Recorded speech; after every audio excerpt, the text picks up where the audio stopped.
hati kita itu loh lebih terserap dalam hadirat Allah. Hadiratnya enggak berubah, hati kita yang diubahkan. Makanya itu kalau memuji Tuhan, menyembah, berdoa, konsentrasi dong. Jangan asal-asalan, jangan jadi Kristen pelataran. Jangan memuji Tuhan itu dangkal-dangkalan, biasa-biasa pokoknya. Memuji itu segenap hati, sampai masuk hatinya ke dalam hadirat Allah. Dan kita memuji itu menanti sampai yang baik terjadi. Pokoknya kita yakin kalau kita masuk hadirat Tuhan begini, kita tidak akan pernah keluar tangan hampa. Bukan berarti kita minta sesuatu atau motivasi. Tetapi boleh kita berhak percaya bahwa orang yang mencari Tuhan akan menemukannya.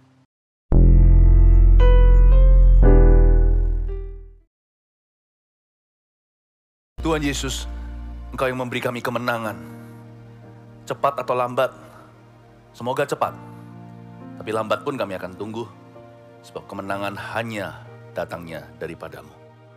Kami percaya, sebelum kemenangan terjadi kami akan memuji. Dan sesudah kemenangan terjadi kami tetap memuji-Mu. Terima kasih Tuhan Yesus, kami adalah umat-Mu yang beriman kepadamu. Terima kasih Tuhan, terimalah pujian penyembahan kami. Ajari jemaat terkasih ya Tuhan, untuk belajar memuji Tuhan di tahun pujian dan penyediaan ini. Sampaikan sabda-Mu, sembunyikan hamba-Mu di balik salib Tuhan Yesus Kristus. Dalam nama Yesus, haleluya, amin. Praise the Lord, puji Tuhan. Shalom jemaat terkasih. Apapun yang terjadi, mari kita senantiasa bersyukur kepada Tuhan Yesus. Karena Tuhan itu baik. Pokoknya, apapun yang kita nanti, jangan lupa untuk memuji. Puji Tuhan aja terus. Memuji Tuhan itu tidak ada tanggal kadaluarsanya. Dan pujian itu tidak pernah musiman. Musim gugur, musim semi. Segala sesuatu berbuah, atau sekeliling kita gagal semua. Apapun musim hidup ini, jangan lupa bahwa memuji Tuhan itu gak pernah salah. Memuji Tuhan itu kekal sifatnya, sampai nanti di sorga kita akan terus memuji Tuhan soalnya. Memuji Tuhan itu adalah sebuah kenikmatan yang sorgawi. Makanya itu sekarang saya ingin melengkapi Anda dengan roh puji-pujian. Untuk menemani Anda menanti apapun yang Tuhan janjikan. Untuk mengurapi jemaat dalam masa penantian. Apa yang Anda tunggu sekarang? Tanah Kanaan setiap orang beda-beda. Apa yang Tuhan janjikan yang belum digenapi? Saya yakin Tuhan tidak pernah ingin menunda.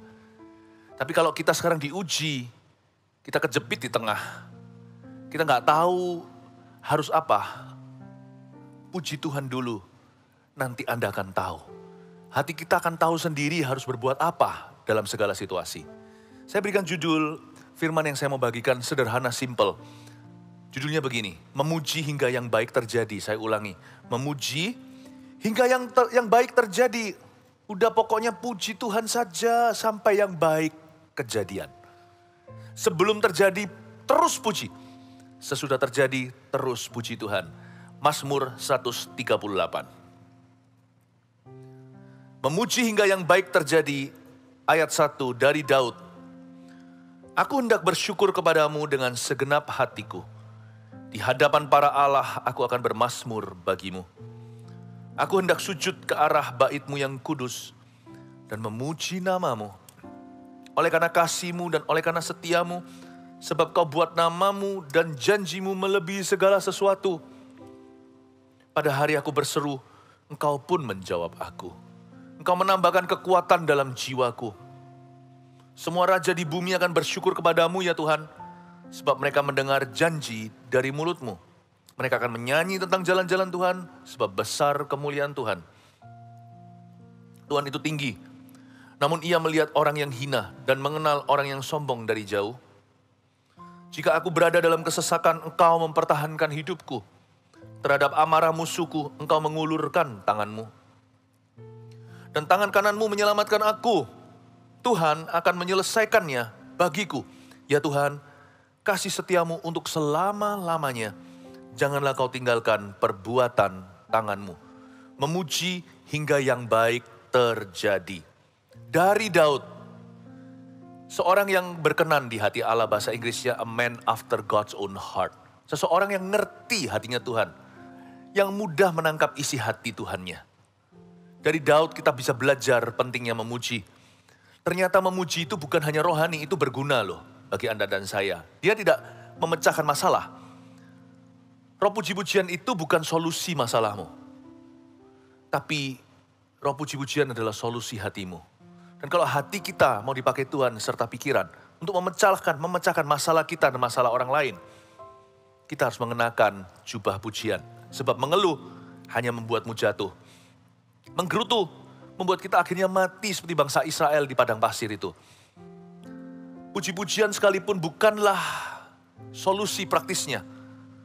Tetapi siapa berhasil untuk memuji, dia akan tambah. Siapa yang berhasil untuk menyembah di masa-masa susah, orang itu sangat dekat kepada Tuhan. Dan dia akan menemukan rahasia-rahasia kerajaan sorga. Apa yang susah bagi orang lain jadi mudah bagi dirinya. Karena hatinya diisi dengan pewahyuan. Orang yang bisa menyembah akan menjadi peka. Dia akan bisa mendengarkan suara Tuhan tanpa dia sendiri sadari. Bagi dia samar-samar, bagi orang lain sudah jelas sekali orang ini sedang dituntun oleh Roh Kudus. Sebab orang yang menyembah itu rendah hati, dia nggak pernah merasa dia sudah sampai di situ. Tapi barang siapa bisa memuji di masa-masa pencobaan, orang itu sebenarnya lebih kuat daripada yang dia rasakan. Kepekaan yang dia alami, dia sendiri tidak menyadari. Sama dengan orang kalau hanya celup-celup kaki saja di air yang dingin, dia akan terasa dingin. Tetapi kalau orang itu tenggelam di dalam air itu, menyelam. Katakanlah misalkan dengan tabung oksigen dia menyelam selama setengah jam di sebuah perairan yang dingin sekali. Sampai di bawah sana, dia nggak merasa dingin lagi. Orang menyembah itu nggak akan kerasa kalau dia sedang peka. Karena hatinya rendah hati, dia selalu mau belajar sesuatu. Makanya itu apapun terjadi, jemaat terkasih, memuji. Pujilah Tuhan hai jiwaku. Karena kita tahu kalau kita lagi memuji, kita sedang maju. Padahal realita mengatakan beda dan kita sendiri perasaannya menipu. Kita merasa kita sedang berjalan di tempat, padahal enggak. Orang lain sekeliling kita bisa melihat bahwa kita sedang mengalami kemajuan rohani. Itu cikal bakal terjadi breakthrough atau terobosan. Dari Daud. Daud adalah sebuah biografi hidup yang penuh dengan memuji Tuhan. Aku hendak bersyukur kepadamu dengan segenap hatiku, ayat 1 kita baca lagi. Aku hendak bersyukur kepadamu dengan segenap hatiku, kata dengan segenap hatiku, itu artinya holding nothing back. Tidak menahan-nahan, tidak sungkan-sungkan, tidak hemat-hemat dalam ekspresi menyembah. Tidak takut apa kata manusia, tidak peduli kanan kirinya. Kata dengan segenap hati itu bukan hati doang. Kalau saya ngomong sama satu orang nih, saya bicara begini, aku mencintaimu dengan segenap hati, itu berarti saya rela kasih nyawa. Jangankan hanya harta atau memberi waktu. Kalau saya cinta anak-anak saya beri segalanya. Tetapi takarannya adalah hati. Kita belum memberikan bukti. Nanti di dalam kehidupan sehari-hari kita belum menunjukkan. Ya, kita belum menunjukkan manifestasi ketaatan. Kita belum memberikan segala-galanya pada Tuhan. Tapi orang yang bisa memuji Tuhan dengan segenap hati akan memberikan pada Yesus segala sesuatu. Orang yang bisa menyembah dengan segenap jiwa, orang itu tidak akan perhitungan dengan Allahnya. Makanya pujian itu Tuhan bertata di atasnya. Karena pujian itu ujian. Jadi kalau orang memuji Tuhannya itu asal-asalan, itu orang hidupnya pasti setengah-setengah sama Tuhan. Kita tidak bisa menghakimi orang lain lewat ekspresi, jadi jangan lakukan itu. Tetapi masing-masing kita hendaknya mengevaluasi hati sendiri. Kalau kita memuji Tuhan itu segenap hati atau enggak? Are we holding anything back? Apakah kita menahan-nahan? Karena kita merasa sudahlah, nggak usah terlalu berapi-api, nggak usah fanatik gitu. Padahal kata dengan segenap hati itu berarti berapi-api. Praise must be exuberant. Puji-pujian itu harus mengapi-apikan diri. Memuji dan menyembah itu harus dengan segenap jiwa, segenap kekuatan bahkan. Kalau saya nyanyi, saya nggak nyanyi biasa-biasa. Saya nyanyi dengan suara saya keras, kadang-kadang orang kiri kanan saya bisa melihat urat saya keluar di leher ini. Bukan berarti saya teriak-teriak, enggak. Kalau ada nada tinggi saya capai itu, kalau nada rendah saya usahakan. Saya nggak mau hanya biarkan tim praise and worship yang nyanyi sendirian. Seperti entertainment, seperti hiburan. Kami ini loh, kan hanya penonton, jemaat, pendengar. Siapa bilang? Dikatakan di sini, aku hendak bersyukur kepadamu dengan segenap hatiku. Kata segenap hati berarti, bagaimana kita memuji akan menentukan bagaimana kita hidup. Waktu saya bicara sama mempelai saya, puluhan tahun yang lalu, ketika saya menikah dengan dia. Pada istri saya berkata, saya bersedia di hadapan Tuhan, saya berkata, I do. Aku mengambilmu sebagai istri yang sah dalam suka dan duka. Waktu saya bilang sama dia, I love you with all my heart. Aku mencintaimu dengan segenap hatiku, itu berarti saya siap mati untuk dia. Makanya bagaimana cara memuji akan menentukan bagaimana orang hidup. Hanya orang yang memujinya dengan segenap hati atau sungguhan, hanya orang yang menyembah itu dengan segenap jiwa. Hanya orang yang memujinya itu dengan mengapi-apikan diri, holding nothing back, tidak tahan-tahan. Orang seperti itu, nanti hidupnya pasti untuk Tuhan. Dan matinya adalah keuntungan. Orang seperti itu berani kasih nyawa sama Tuhan Yesus. Kalau orang memujinya biasa-biasa, kayaknya hidupnya juga akan suam-suam kuku. Kita tidak menghakimi ini. Tapi ini ayat ini. Aku hendak bersyukur kepadamu dengan segenap hatiku. Kalau separuh hati bukan syukur namanya. Itulah sebabnya orang yang memujinya itu sungguh-sungguh, nanti imannya sangat-sangat teguh. Karena orang yang bisa menyembah dengan segenap hatinya, orang itu tidak akan susah beriman pada Tuhan setelahnya. Tapi biasanya orang yang memuji aja tahan-tahan, nanti biasanya imannya suam-suam kuku. Susah gitu untuk percaya. Itulah sebabnya, jangan skip puji-pujian, jangan lewatkan langsung ke khotbah. Karena bagaimana kita memuji, cara kita memuji akan menentukan cara kita menerima. Cara kita menyembah akan menentukan perlakuan Allah. Kalau Allah tidak bertata di atas pujian, dia juga tidak akan berbicara sekalipun pendeta berkhotbah. Dia tidak akan berbicara kepada hatimu. Makanya saya nggak mau skip langsung ke firman Tuhan. Saya harus dapatkan Tuhannya dulu bertata di atas pujian, baru saya akan dengarkan firman. Maka gemburlah hatiku, akan bertumbuh 30, 60, 100 kali ganda benih-benih firman Tuhan.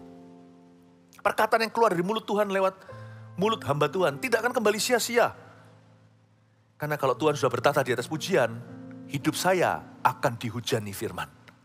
Bukan hanya firman yang didengarkan, tapi firman iman hingga penggenapan. Dari Daud, aku hendak bersyukur kepadamu dengan segenap hatiku, praise must be exuberant. Pujian harus sungguh-sungguh. Jadi jangan asal-asalan ya kalau memuji Tuhan. Nyanyi ya nyanyi.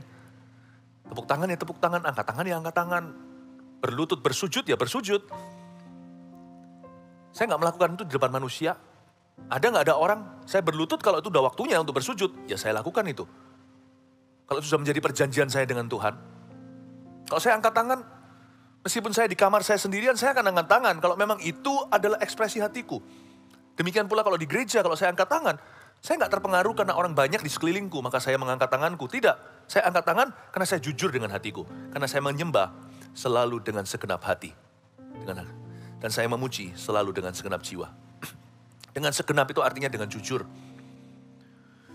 Lalu dikatakan di ayat 1b, di hadapan para Allah aku akan bermazmur bagimu. Di hadapan para Allah aku hendak bermazmur bagimu. Apakah Daud ini memuji menyembah Tuhan di sebuah tempat berhala? Atau tempat penyembahan ilah? Apakah Daud ini berada di sebuah acara di mana orang-orangnya semua menyembah berhala, dia sendirian yang memuji Tuhan? Bukan sih. Ayat ini saya dapatkan begini. Di hadapan para Allah aku akan bermazmur bagimu. Daud memutuskan bahwa dia hanya akan memuji Tuhan. Dia tidak akan sujud menyembah kepada apapun di hidup ini. Daud memutuskan bahwa Tuhanlah yang paling tinggi di hidupnya.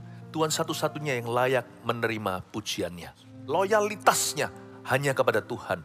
Di hadapan para Allah aku akan bermazmur bagimu. Sekalipun aku dikepung kanan kiriku, hati dan batinku habis lenyap. Sekalipun ribuan orang rebah di sebelah kananku, 10.000 di sebelah kiri, aku tetap akan memuji. Dia sudah buat komitmen. Dalam problema dia akan tetap memuji Tuhan. Seburuk, seterpuruk apapun dia tetap akan memuja Tuhannya. Dan Daud sekalipun tidak sempurna, dia membuktikan perkataannya. Di dalam pencobaan terberat di hidupnya, ketika dia harus terusir dari kerajaan sendiri, Daud tetap memuji. Dan dia tetap jadikan Tuhan puja-pujaannya, sekalipun Tuhan sedang menghukumnya. Tuhan sedang mendisiplinnya. Gak enak loh ya. Tapi dia nggak marah, dia tetap memuji Tuhan hingga yang baik terjadi. Karena Daud ini positif sekali. Sekalipun Tuhan ngamuk sama aku, memang aku layak dimurkai. Kan itu salahku dengan Batsheba sehingga bunuh Uria. Anak pun akhirnya mati gara-gara percah bulanku. Anaknya dengan Batsheba itu yang pertama meninggal dunia, lalu Tuhan kasih gantinya yaitu Salomo.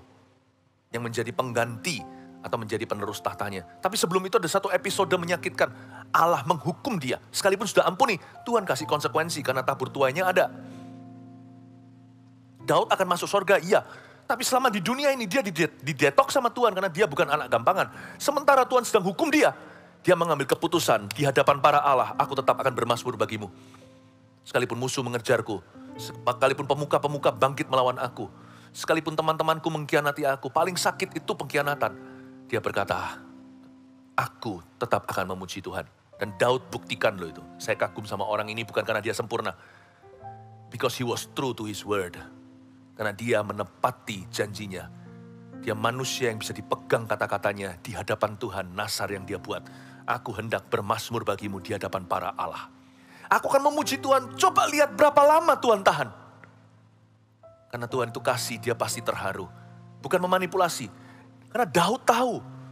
Dia mengenal siapa yang dia puji. Dia tahu gak akan bisa lama-lama, murkanya hanya sementara saja. Kasih setianya seumur hidupku. Kemurahanmu lebih besar dari hidup ini. Tuhan, berapa lama kau tahan? Dipuji-puji terus, dipuja-puja, disembah-sembah. Hingga yang baik terjadi karena dia percaya yang baik akan terjadi.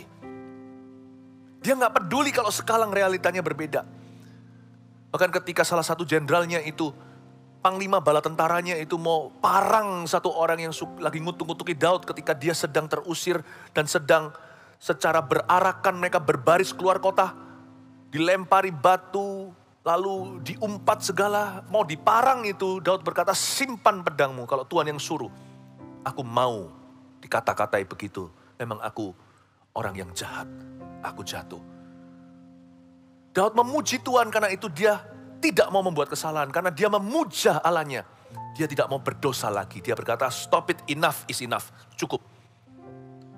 Di hadapan para Allah itu termasuk di hadapan Simei yang mengutuki dia. Di hadapan Simei yang lempar-lemparin mungkin tanah, lumpur, batu. Dan keluar sumpah serapah dia berkata di hadapan para Allah.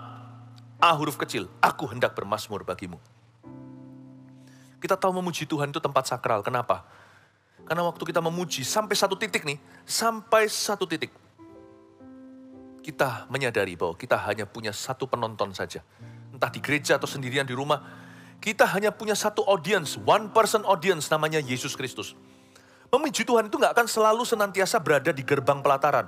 Cepat lambat dia akan masuk ke ruang kudus, lalu ruang maha kudus. Hadirat Tuhan sih satu, gak ada bilik-biliknya. Tetapi saya maksudkan adalah hati kita itu loh lebih terserap dalam hadirat Allah. Hadiratnya gak berubah, hati kita yang diubahkan.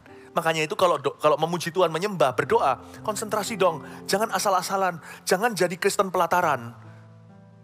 Jangan memuji Tuhan itu dangkal-dangkalan, biasa-biasa pokoknya. Memuji itu segenap hati, sampai masuk hatinya ke dalam hadirat Allah. Dan kita memuji itu menanti sampai yang baik terjadi. Pokoknya kita yakin kalau kita masuk hadirat Tuhan begini, kita tidak akan pernah keluar tangan hampa. Bukan berarti kita minta sesuatu atau motivasi. Tetapi boleh kita berhak percaya bahwa orang yang mencari Tuhan akan menemukannya. Satu titik.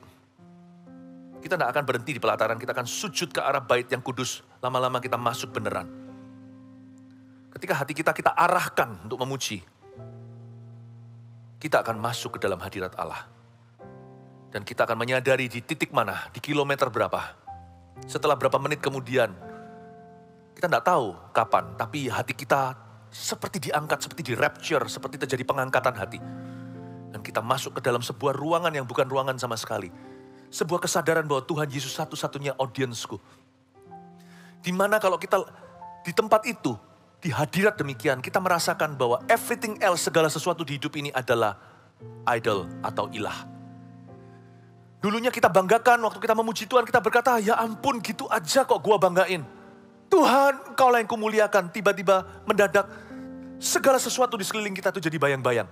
Yang kita anggap penting jadi gak penting sama sekali. Yang kita anggap musuh, kita bisa mengasihi di hadirat Allah. Kita bisa doa syafaat untuk orang-orang yang mengutuki kita. Kita bisa memberkati mereka yang berbuat jahat. Aneh ya, hati itu berubah di dalam hadiratnya. At a certain point, di titik tertentu, hati kita tahu bahwa Yesus satu-satunya yang berharga. Dan segala sesuatu di hidup ini, termasuk yang kita hargai, berubah menjadi bayangan. Hal-hal yang kita pegangin terus sebagai ganti Yesus. Kita di poin tertentu menyadari, hal-hal itu ternyata adalah berhala di hidupku. Memuji Tuhan itu mencipta kesadaran akan Tuhan. Dan membuat Tuhan semakin nyata, dunia semakin sirna. Dan itu mempengaruhi cara kita nanti keluar dari ruang doa. Kita dipenuhi Roh Kudus untuk menghadapi segala perkara. Mata kita sudah berubah, ada salib di tengah-tengahnya. Telinga kita berubah, ada salib di rongganya. Mulut kita berubah, ada salib di lidah kita. Tangan kita berubah, seperti tangan berlubang paku melekat padanya. Apapun yang kita pegang, ada nilai kekalnya. Memuji itu mengubah orang. Mengubah. Praise changes the one who praises. Pujian tidak mengubah dia yang kita puji, karena dia kekal. Dia abadi, dia alfa omega. Dia tidak berubah selama-lamanya, dia sudah mulia sempurna, dia lengkap. Pujian itu mengubah kita yang memuji Tuhan. Aku hendak sujud ke arah bait-Mu ayat 2, yang kudus dan memuji nama-Mu. Oleh karena kasih-Mu dan oleh karena setia-Mu. Sebab Kau buat nama-Mu dan janji-Mu melebihi segala sesuatu. Ayat kedua B menjelaskan kepada kita bahwa kita tidak memuji kosongan. Memuji kosongan itu apa? Pujian kita itu not an empty adoration. Bukanlah pengagungan yang hampa. When we praise with reasons. Waktu kita memuji Tuhan dengan alasan. Alasan memuji apa? Dijelaskan lewat kata yang dimulai dengan oleh karena. Ya, aku memuji nama-Mu, sujud ke arah bait-Mu, ayat 2, lalu 2b, oleh karena kasih-Mu, dan oleh karena setia-Mu. Sebab Kau buat nama-Mu dan janji-Mu melebihi segala sesuatu. Paling tidak ada 4 alasan untuk memuji Tuhan. Yang pertama di sini oleh karena kasih-Mu. Kasih-Mu. Love. Kita memuji Tuhan karena agape love. Kita memuji Tuhan itu punya satu fondasi. Alasan yang paling mendasar memuji Tuhan ketika tidak ada mujizat terjadi dalam hidupmu, tidak ada berkat. Kita harus tarik benangnya ke Kalvari. Kasih Tuhan tertinggi dinyatakan dengan mengutus anak yang tunggal mati bagi orang berdosa seperti Anda dan saya. Kasih itu tidak pernah kadaluarsa.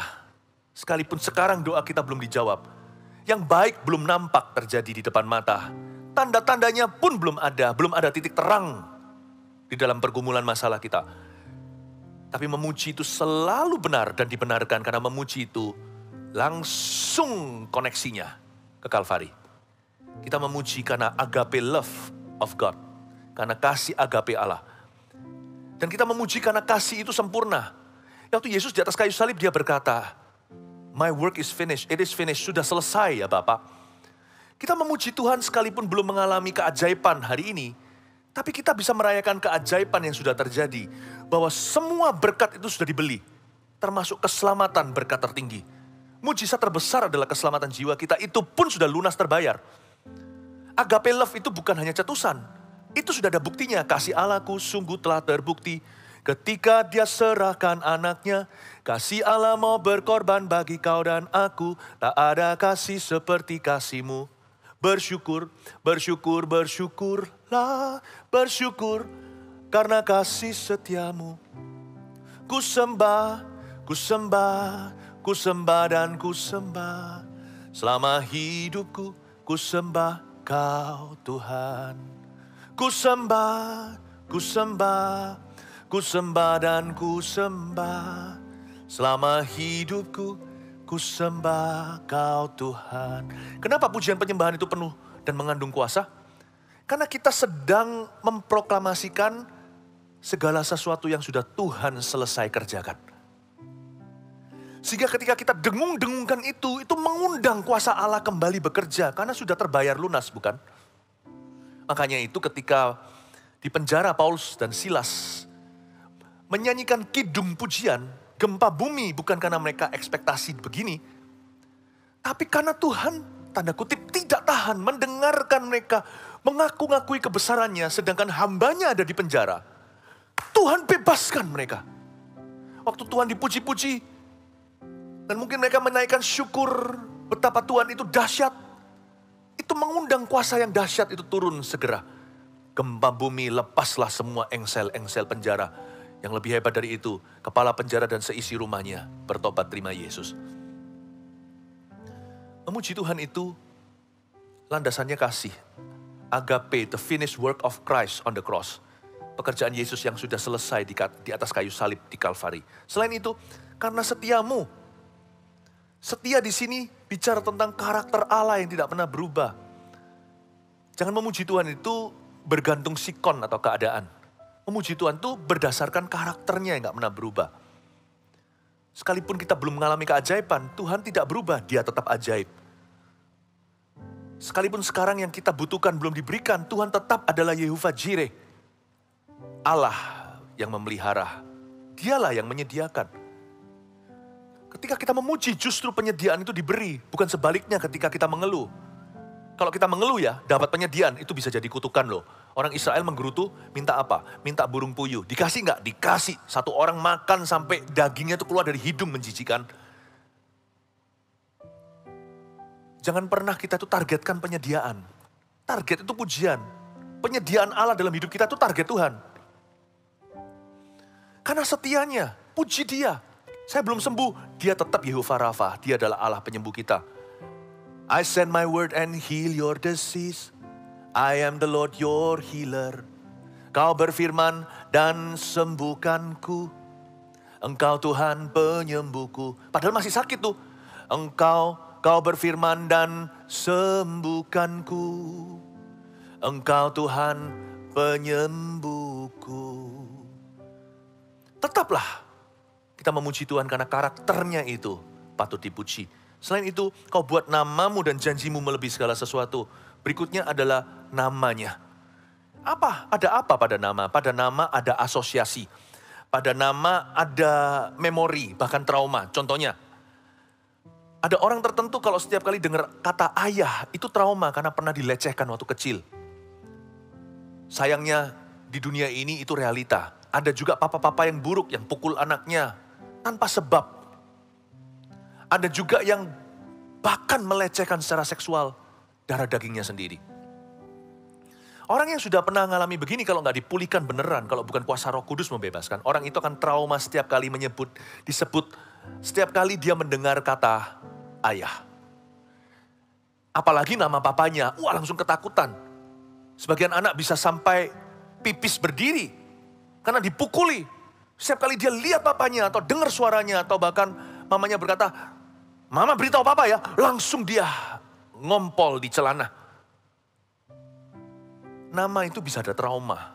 Karena otak kita itu bekerja lewat asosiasi. Puji-pujian itu luar biasa feelingnya. Karena Tuhan itu gak memberi kita trauma. Setiap kita memuji Tuhan dan menceritakan perbuatan dan kebaikannya, setiap kita memuja namanya, otak, segenap tubuh, hati, jiwa, perasaan, akal budi kita langsung mengeluarkan zat-zat sorga. Membuat kita penuh dengan Roh Kudus. Penuh dengan hadiratnya. Penuh dengan firman-Nya. Bahkan penuh dengan kuasanya. Sebab kau buat namamu dan janjimu melebihi segala sesuatu. Janjimu juga sebenarnya puji-pujian itu adalah firman yang dilakukan. Sadarkah Anda? Sekalipun bukan firman yang langsung dari Alkitab. Banyak yang digubah oleh penciptanya. Lirik-liriknya itu kreatif sekali. Tapi semua diinspirasi lewat firman Tuhan. Puji-pujian itu banyak firman. At least kalau nggak harafiah langsung dari halaman Alkitab. Dipengaruhi dengan pengertian-pengertian firman. Dilakukan. Jadi sebenarnya memuji Tuhan itu sangat kaya protein rohani. Karena waktu kita nyanyi, lagu pujian, kita sedang nyanyi firman. Kita menyanyikan firman. Ada banyak cara untuk belajar. Ada orang tertentu belajar lewat lagu atau nyanyian. Ada beberapa orang belajar bahasa baru itu lewat lagu. Papa saya bisa bahasa Inggris, padahal nggak pernah sekolah luar negeri. Anak desa, apalagi orang-orang zaman dulu ya kan. Langsung muda-muda udah kerja, harus menjadi tulang punggung keluarga. Ayah saya itu belajar Inggris dari lagu-lagu lama. Dan dari situ menangkap grammar, kosakata, susunan kalimat. Ketika dinyanyikan, lebih mudah diingat, lebih gampang dipelajari. Ada insting-insting yang tanpa harus belajar teori, kita ngerti, oh grammarnya begini. Bisa tebak sendiri. Kenapa begitu? Bisa disambung-sambungin. Karena nyanyi waktu lewat lagu, otak kita meresponi. Seluruh tubuh kita itu gampang memori. Makanya memuji Tuhan itu kaya kuasa. Penuh dengan power. Because you are actually singing the word of God. Kita sedang menyanyikan firman Tuhan. Isn't that wonderful? Saya kasih sebuah ide ya. Bagi GMS Live. Why not? Rajin-rajin. Langsung aja ambil liriknya dari Mazmur. Laguin.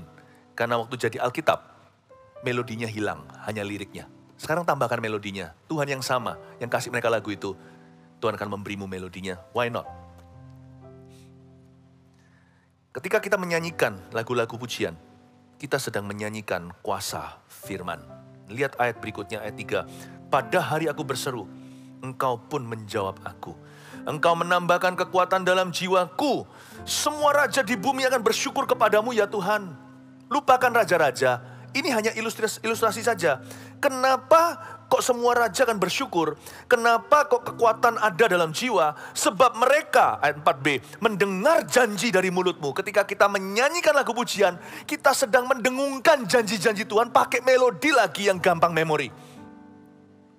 Mereka akan menyanyi tentang jalan-jalan Tuhan sebab besar kemuliaan Tuhan. Nomor 1, saya kasih 3 poin sederhana untuk Anda catat sebagai referensi. Lagi dan lagi ketika kita mulai malas atau ketika kita lupa untuk memuji. Yang pertama, memuji Tuhan. Memuji hingga yang baik terjadi itu apa yang baik yang bisa terjadi? Lihat ini. 1, memuji hingga jiwa kita dikuatkan. Itulah sebabnya jangan berhenti memuji Tuhan. Dan jangan berhenti memuji Tuhan. Setiap kali Anda sedang memujanya, teruskan sampai jebol dalam jiwa kita. Saya selalu punya satu pepatah yang saya pegang untuk diri sendiri. Saya nggak akan keluar dari ruang saat teduh saya sampai terjadi kelepasan damai sejahtera. Kenapa jiwa kita dikuatkan? Karena kita mendengar janji dari mulutmu ya Tuhan. Lewat lagu pujian dari mulutku. Pujian itu lucu. Kita nyanyi, tapi kita dengar suara Tuhan. Siapa bilang alat pujian itu mulut? Alat pujian itu mulut dan telinga. Ketika kita memuji, telinga kita mendengar. Jadi mulut kita yang mengucapkan janji Tuhan, tapi telinga kita mendengarnya bukan sebagai suara kita. Telinga kita mendengarnya sebagai suara Tuhan yang bicara directly atau secara langsung. Aneh ya, memuji itu kan pakai mulut kita. Coba tadi kalau saya nyanyi, Yesus, Yesus, Tuhan. Ini kan suara saya. Tapi telinga saya mendengarnya beda. Saya mendengarkan Roh Kudus berbicara. Makanya raja berdiri dan bersyukur kepadamu. Karena mereka mendengar janji dari mulutmu. Kenapa pujian itu kekuatan? Karena orang yang memuji Tuhan, jiwanya dikuatkan. Memuji Tuhan, orang yang memuji Tuhan, dia mendengarkan janji Tuhan dinyanyikan. Memuji hingga jiwa kita dikuatkan. Ayat 6, Tuhan itu tinggi, namun ia melihat orang yang hina. Dan mengenal orang yang sombong dari jauh. Lihat ya, Tuhan itu tinggi, lalu dia lihat orang hina, dan dia lihat orang sombong. Ingat ayatnya. Jangan menyombongkan diri, karena Tuhan akan merendahkan orang yang menyombongkan diri. Tapi Tuhan akan meninggikan orang yang merendahkan dirinya di hadapan Tuhan. Yang kedua, apa maksudnya memuji hingga yang baik terjadi? Poin berikutnya adalah memuji hingga hidup kita ditinggikan. Bukan berarti kita mencari peninggian loh ya. Kalau kita memuji Tuhan itu ada maunya, bukan. Karena memang itulah intisari pujian. Pujian itu meninggikan Tuhan, setuju? Sebenarnya memuji Tuhan itu artinya merendahkan diri di bawah tangan Tuhan yang kuat.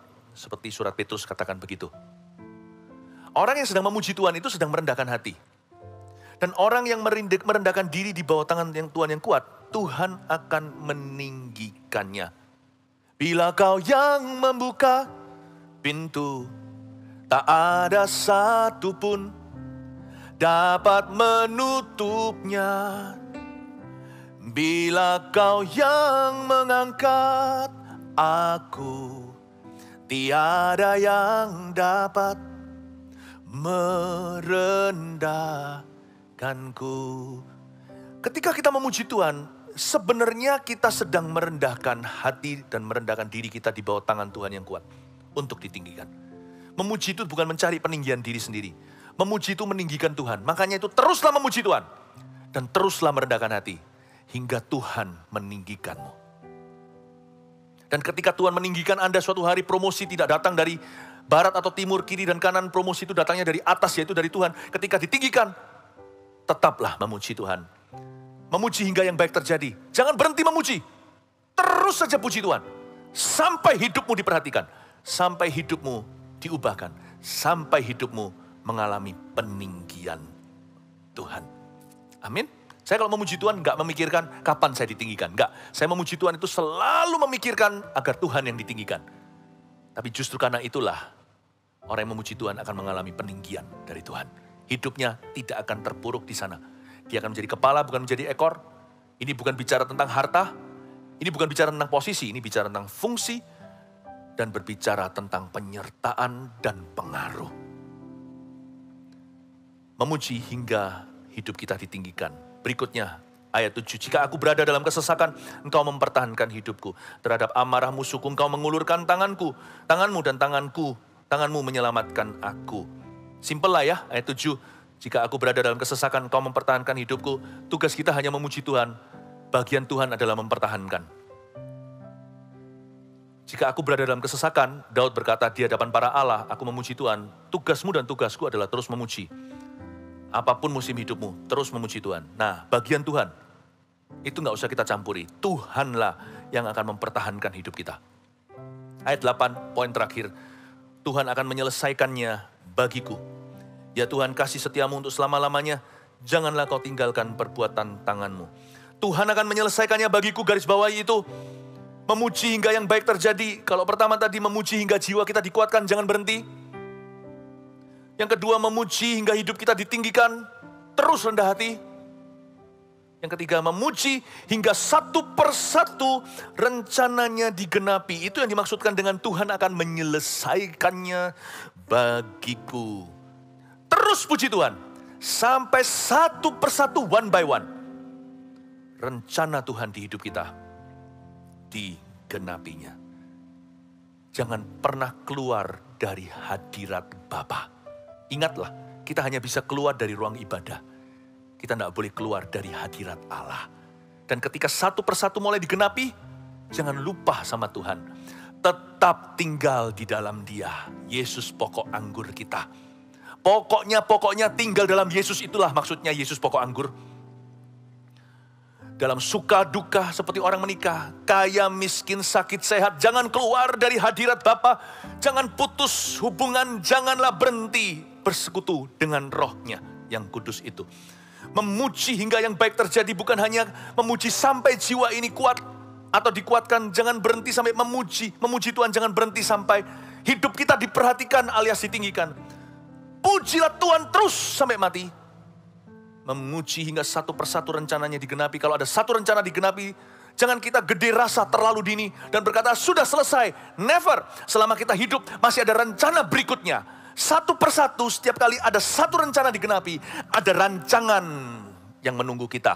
Jangan keluar dari hadirat Bapa, tapi teruslah memuji hingga tanpa terasa Anda menoleh. Iya ya, bukan satu dua rencana Tuhan yang sudah digenapi dalam hidupmu. Tapi setiap langkahmu ada jejak kaki Tuhan Yesus bersama denganmu. Satu persatu janji digenapi. Haleluya.